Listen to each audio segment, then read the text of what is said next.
Alrighty, so News of the Week episode on this Thursday afternoon, and it's been a while since we've done a News of the Week episode, and like I said, I promise that I'll do more of these, and this is more of a weekly thing. Let me actually bring the camera down just a little bit. Yep, there we go. Anyway, so first of all, the worst case scenario for Columbus Crew fan was in reality. So we talked about before in the review of the severity of injury that Wessam Abou Ali suffered during that game against Toronto FC, and a lot of Crew fans are holding their breath and hoping that it's not a season-ending injury. Unfortunately, it is a season-ending injury, as it is reported that he had a hairline fracture. In fact, it was actually reported by Wilfred Nancy that he is going to be done for the rest of the season. And yeah, the Columbus Crew right now, they are just suffering an injury crisis right now. I mean, this kind of feels a little bit from what we saw a couple of years ago. Remember, there was one year, I think it was the year after they won MLS Cup in 2021, where they had an injury crisis where pretty much everybody was injured, and now it's kind of the same thing again. I mean, it's not just the defense that is completely injured. Now it's kind of gone to the attack as well. Rossi is also injured for this team, and now they lose their number nine, a guy that is supposed to take them to the next level, and he has definitely shown that too. I mean, during his short time with the Columbus Crew, he definitely have shown that Cucho Hernandez kind of instant of scoring goals almost every single game, and yeah, this is a huge loss for the Columbus Crew, for a team that right now, as I mentioned before, it feels like they are heading to a first round exit. I mean, with all the injuries that they've been dealing with, and most of those guys probably not healthy coming into the playoffs, I just don't see how they are going to go deep into the playoffs, especially of how bloodbath the Eastern Conference playoff is going to be heading into this year as well.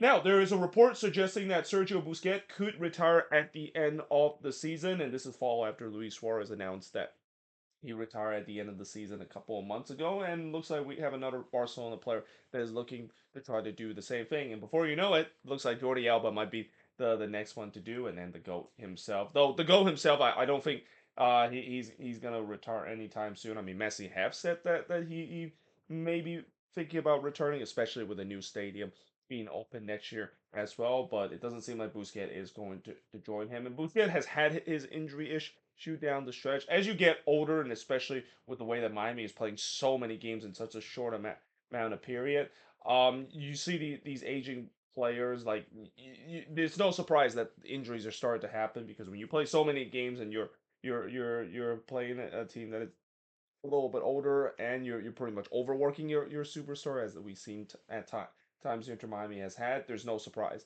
that of course is the case where Busquets has missed times. Even Lionel Messi has missed time as well because of it. So yeah, we'll see whether or not if this of course would happen by the end of the season. But now moving on to talk about contract extension. So the Chicago Fire have signed three players to a contract extension. Both All three of them are more depth players. You got Chris Mueller, Jeffrey Galls, and Jonathan Dean signed to a contract extension. Now, Jeffrey Gall and Jonathan Dean, those contract extension kind of make sense because Jeffrey Gall is the backup goalkeeper for the Fire. He's a decent backup for the Fire as well, and Jonathan Dean has played a big role for the Chicago Fire team down the stretch as well. He's been playing more minutes, and I would also say that he's kind of considered to be a fan favorite, at least from what I've heard from Fire fans. They really love Jonathan Dean and his aura that he brings to the team. But the Chris Mueller contract extension, that is a weird one, because Chris Mueller has not got a lot of minutes with this team. It's gone to a point where it's hard to believe that what has happened to his career. He used to be one of the more promising player a couple of years ago, especially with Orlando City, and yeah, he's kind of dropped down to the pecking order to a point where I thought Chicago was going to let him go, and that Mueller probably is either going to sign with an MLS team or maybe drop down to the USL as well. But that's not going to be the case. Looks like he's going to sign with a contract extension. He's going to at least stay with the Chicago Fire for the time being. Speaking of contract extension, we have two teams that signed contract extension to their starting goalkeeper, and both of these teams signing their contract extension to goalkeeper to no surprise, because NYCFC announced that they have signed Matt Freese to a contract extension, and it's kind of be rough the fact that Matt Freese, after signing the contract extension, he shipped at 4 goals against Inter Miami, but that's what happened when you sometimes play against Inter Miami that really wants to get a win last night game, but you could say different about Brad Stuver as well, getting a contract extension where yeah, he definitely played in the next game after he or he absolutely deserved the contract extension. It was actually announced today that he received the contract extension. I wonder is a lot as that has to do with the U.S. Open Cup final run that they're in, and also what happened in the last game against Seattle where he was huge in the last game. I mean, he is definitely going to be in contention for goalkeeper of the year. Might even win it this year as well because of how many times he's been making some big save for this FC team, and not to mention he also went to his first All Star game as well this year as well. So yeah, I wouldn't be surprised that he might be in contention for goalkeeper of the year and well deserve a contract extension for this Austin FC team. Now, in terms of player of the week, it is won by Denis Bouanga, unsurprisingly, because anytime we score a hat trick, you're obviously going to win the player of the week. And this is not like a couple of weeks ago where there was like four players that score a hat trick, and there's definitely a lot of big decision that has to make of who's going to win the player of the week. Consider so many players score hat trick. I mean, now you got to decide who, of course, is going to deserve that, and maybe even look at the assist number and the goal contribution number that could add up in terms of winning player of the week. But because the Wanga was the only guy that scored the hat trick, yeah, he deserved to win the player of the week. And then the Canadian Premier League has announced that they are expanding to Quebec and will name the new club FC Super du Quebec. Now, this team is going to be play around the Montreal area. It's actually going to be play in Laval, which is a suburb in the Montreal area. I was actually really hoping when they announced that they were going to expand it to Quebec that they were maybe going to play out of Quebec City, but I guess maybe the CPL. When you look at some of their recent expansion, they have been expanding more toward like big markets and markets that already have an MLS team, which is kind of interesting decision that they did. I mean, they expanded Vancouver FC as the last team, and that team already have a MLS team, and now the same case here with them expanding to an area that already have an MLS team. Though that being said, that so-called MLS team in that area is not doing very well, and it's basically owned by a person that is one of the most hated owner in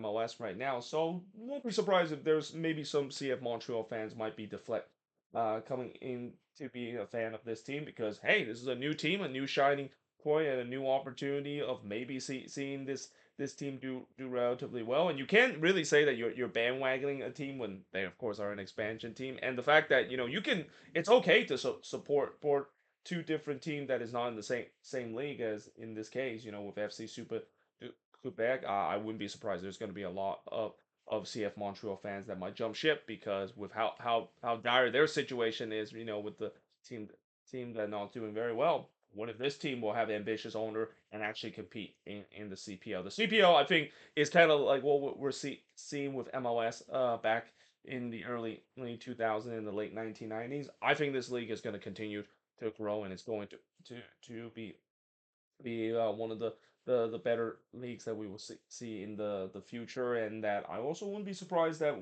we might see a situation where if they do continue to expand to a point where maybe they might do something that USL is doing at least potentially doing in the future, and that is maybe promotional relegation might be introduced in the Canadian Premier League. I'm not quite sure if that's of course is going to happen. That might be a little far fetched, but yeah, the CPL is definitely growing, and it's definitely growing in popularity as well.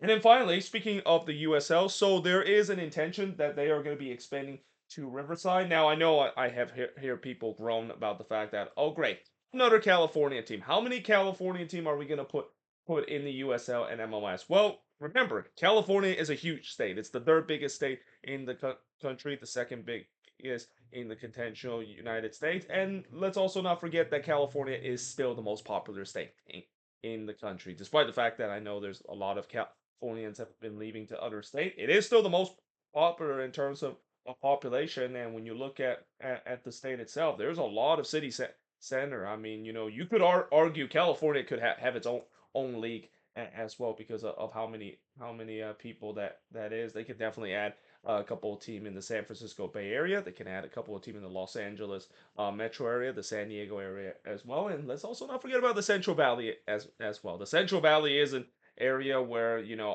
again I'm kind of surprised in terms of the Central Valley area that they haven't really added a a USL team back. I mean, I know they try to do it with Fresno, and they try to do it twice, and twice it failed. But I do think that there is definitely potential that they could add a team in the Central Valley, especially with the way that I think the Central Valley is a secret hotbed when it comes to soccer. There's a lot of good soccer talent coming out of the Central Valley, and I feel like they probably could do to add another team. Even though I know twice it has failed when they try to put a team in the Central Valley. Now, in terms of the Los Angeles area, again, I wouldn't be surprised if they add a couple more team. And with Riverside coming in, it'll be very interesting to see which league they're going to join. Are they going to be joining the USL Championship? Which, if that is going to be the case, I believe that's the second team in the Los Angeles Metro area that is in the USL. We have Orange County, of course, being there, and now Riverside is going to. Or are they going to potentially join USL League One and maybe have a little bit of a rivalry between AV Alta because Riverside and AV Alta, both of them are kind of in that same region as well. So yeah, again, very interesting to see how this is going to go. And again, I understand why people are kind of upset the fact that the USL is once again expanding to California and they're adding way too many team. But again, the bottom line is California is a big state. And it's one of the most there's some of the most popular area in the state that is found in the country. So it makes sense the fact that they're going to expand in California again, despite the fact that I feel like some people would want to maybe expand somewhere like in a more rural area that doesn't really have a soccer team, which they can definitely do that. But the problem with that is that if you just expand to a rural area, like let's say if you decided to put a team in Montana, for example, well, unfortunately, Montana doesn't really have any former soccer team, and the fact that if you're not gonna get the support from the team in Montana, then that team will go bust, and that just doesn't seem like it's a great strategy for USL, especially with the way that they're about to introduce promotion and relegation in the near future as well. But there you have it. That is pretty much it for the news of the week episode. As always, let me know in the comments below what do you think of these news, and if there's any news I didn't mention on the board, let me know in the comments as well. But until then, hope you guys enjoyed this video, and I will see you guys next time.